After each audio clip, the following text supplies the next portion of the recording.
What is cyberbullying? This is an interesting question. The reason this is an interesting question, it is because there are no clear answers to it. There are no clear answers because there are no clear definitions as to what constitutes cyberbullying. Traditional bullying, in other words, face-to-face bullying, is unsettled. So what constitutes face-to-face bullying is not clear. So it is not surprising that cyberbullying is unsettled. So there are a lot of misconceptions about what is cyberbullying.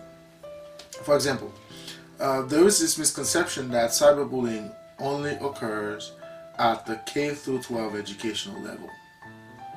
Now, I disagree. I don't think that cyberbullying is an educational problem.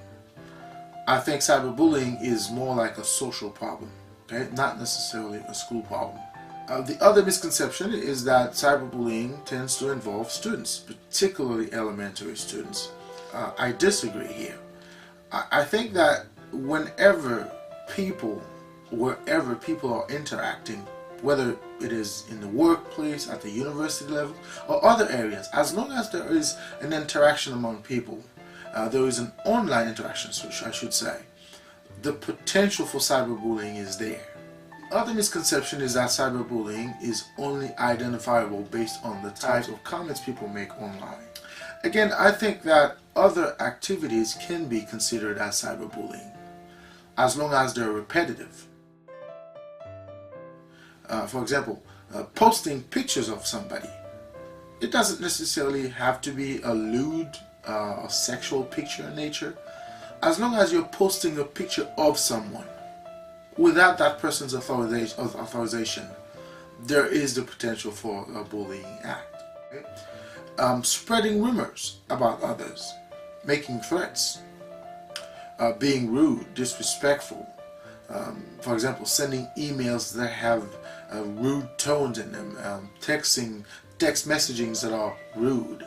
All of these could be considered cyberbullying. Also soliciting friendships, sexual favors, romantic adventures. I know nowadays the young people prefer to ask each other out on the internet or sending a text to someone.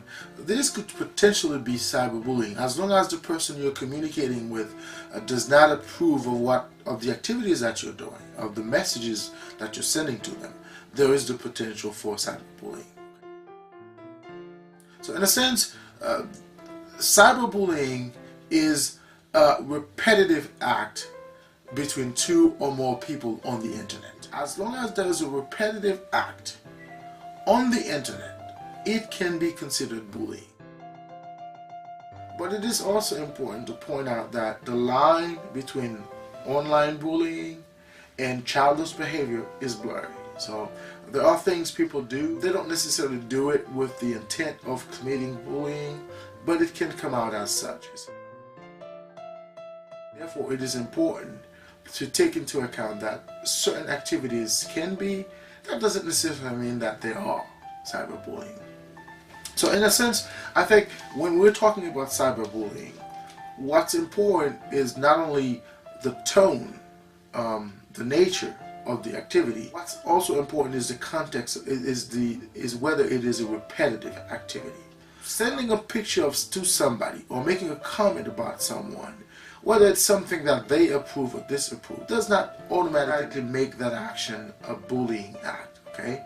As long as it is not repetitive. But when you keep on doing it, you're becoming this constant, activity in which you're constantly sending messages to somebody, constantly soliciting favors or other things to someone, then it can become a bullying activity. So, what is cyberbullying? What is this phenomenon?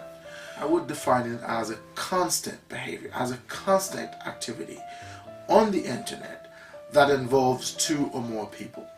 That's how I would define cyberbullying.